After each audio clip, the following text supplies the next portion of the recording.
আসসালামু আলাইকুম। আজকে আমি একটি সেনসিটিভ বিষয় নিয়ে আলোচনা করব। দয়া করে আপনারা সমালোচনা করার আগে পুরো আলোচনাটি শুনবেন। আজকের আলোচ্য বিষয় হচ্ছে knowledge, wise bases of knowledge. That means জ্ঞান, জ্ঞানী এবং জ্ঞানের উৎস। আমরা অনেকেই নিজেকে অনেক বিষয়ে অনেক জ্ঞানী মনে করি, অনেক পণ্ডিত মনে করি। আসলে আমি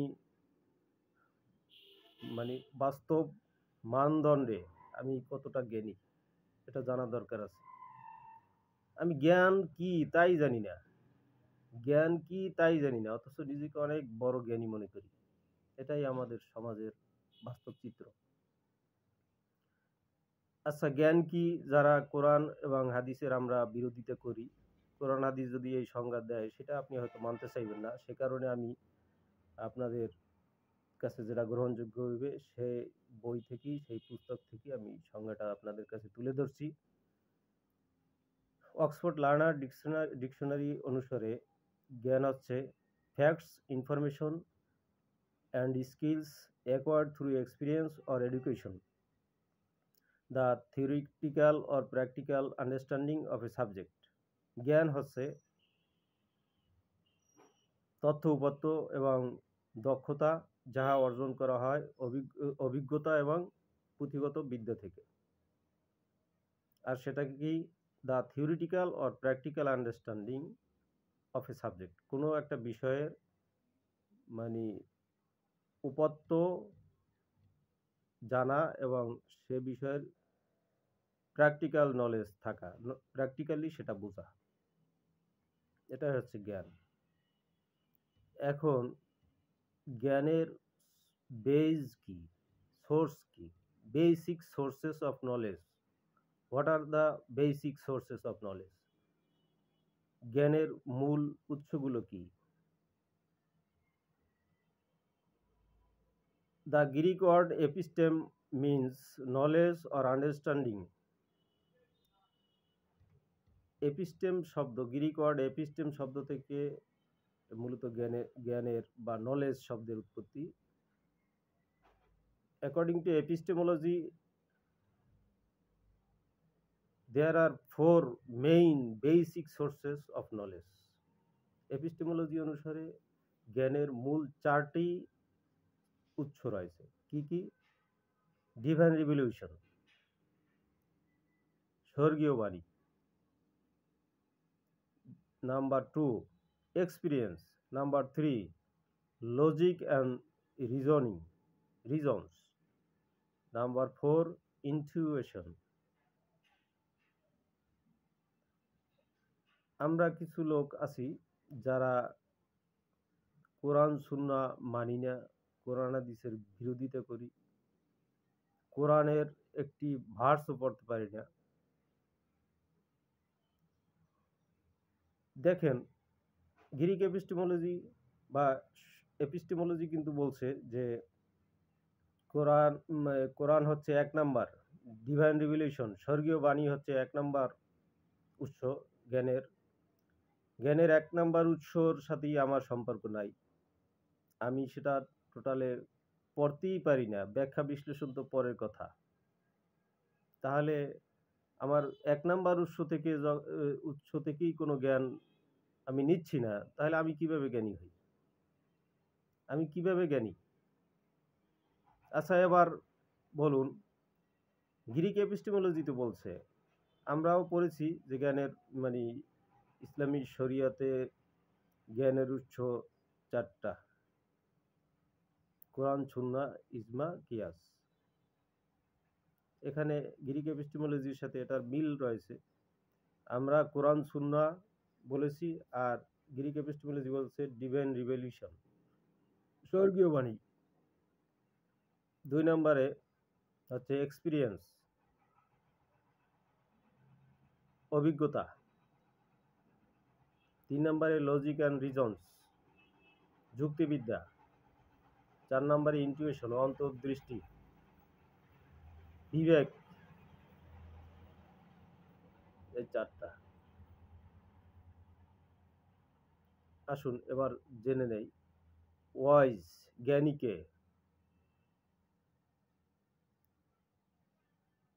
able to make decision and give good advice because of the experience and knowledge.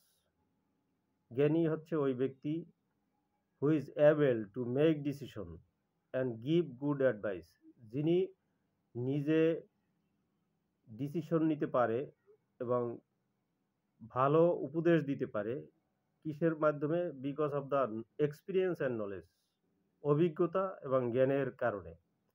জ্ঞান এবং অভিজ্ঞতা দিয়ে যিনি কোনো সিদ্ধান্ত নিতে পারেন এবং ভালো উপদেশ দিতে পারেন, তিনি হচ্ছেন জ্ঞানী। তাহলে জ্ঞান, জ্ঞানী এবং জ্ঞানের উৎস সম্বন্ধে আমরা জানলাম। তাহলে দেখুন, আমরা যারা সুশীল সমাজে আছি, যারা সুশীল সমাজ দাবি করি, তারা কতটা জ্ঞানী? 1 নাম্বার সোর্স থেকেই আমি কোনো জ্ঞান নিচ্ছি না।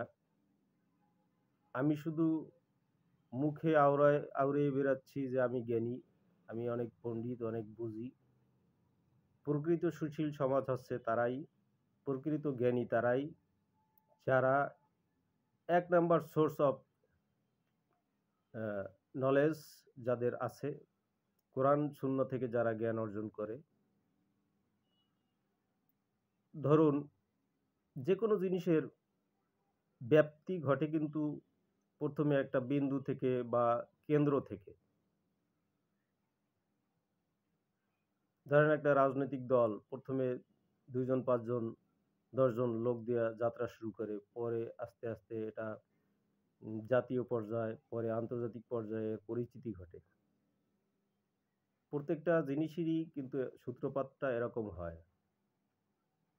একটা বিল্ডিং, বিশাল আকারের, দৈত্যাকারের একটা বিল্ডিং শুরু হয় একখানা ইট দিয়া যাত্রা শুরু। একখানা ইট মিস্ত্রি শুরু করে, ইট দিয়ে শুরু করে। এভাবেই তো শুরু।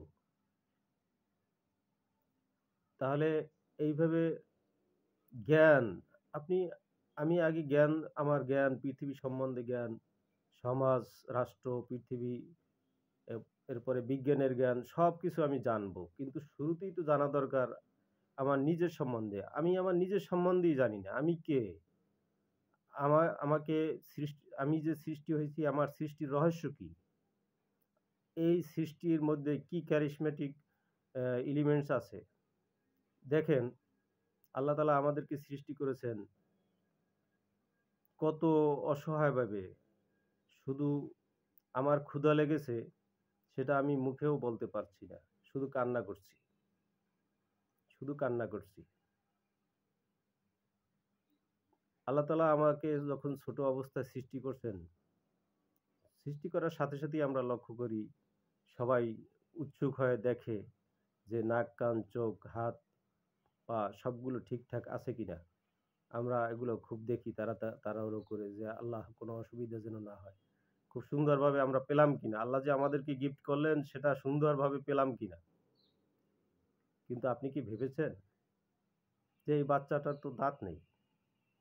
তাহলে এটা একটা ঘাটতি না? নো। এই সময় যদি আল্লাহ তাআলা আমাদেরকে শিশু অবস্থায়, ছোটবেলায় যদি জন্ম থেকেই দাঁত দিয়ে দিত, তাহলে মায়ের ওই স্তন দাঁতের কামড়ে বিদগ্ধ হতো, ক্ষতবিক্ষত হতো। দাঁতের কামড়ে ক্ষতবিক্ষত হওয়ার কারণে মা আর ওই বাচ্চাকে দুধ পান করাতো না। মায়ের সামনেই আমি ছটফট করে মারা যেতাম। আপনি কি এটা ভেবেছেন কখনো? আপনি কি এটা ভেবেছেন যে চোখ, নাক, মুখ একই সাথে পাশাপাশি সেট করার উদ্দেশ্য কি? আমি কোনো খাবার ভালো কি না মন্দ, এটা আমার নাক, আমাকে বুঝে রিপোর্ট দেয়, সেই রিপোর্ট অনুসারে আমি এটা খেয়ে নেই অথবা বাদ দেই। এটা যদি পিছনে হইতো নাকটা, তাহলে পিছনে আমি আগে খাবারটা ধরে নিতাম, সে রিপোর্ট দিত, এরপরে খাইতাম। একটু সময়েরও লস হইতো, জিনিসটা দেখতেও অড লাগতো। আমি একই সাথে দেখছি এবং ঘ্রাণ থেকে বুঝছি যে খাবারের মানটা কি, তারপর খেয়ে নিচ্ছি। এগুলো কি আপনি ভেবেছেন? এগুলো কি আমরা ভাবি?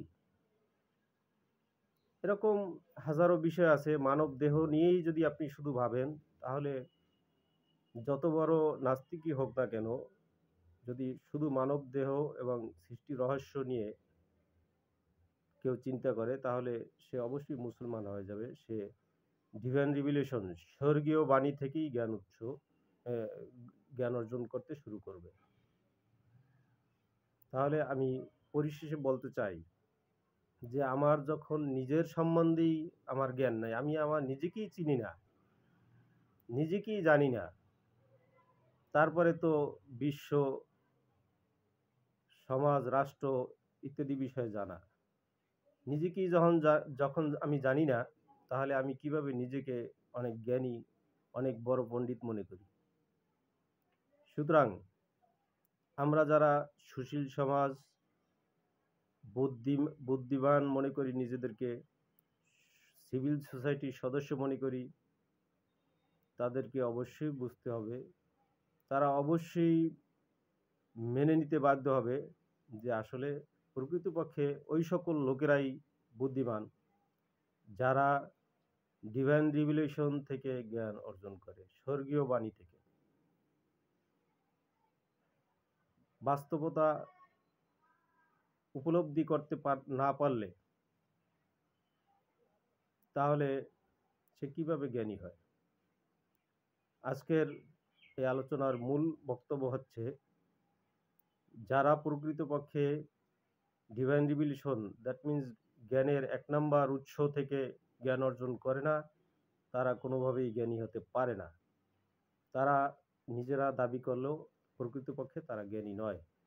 আসুন আমরা জ্ঞানের সঠিক উৎস, ১ নাম্বার উৎস থেকে আমরা জ্ঞান অর্জন করি এবং প্রকৃত সিভিল সোসাইটির সদস্য হই, প্রকৃতপক্ষে জ্ঞানী হই।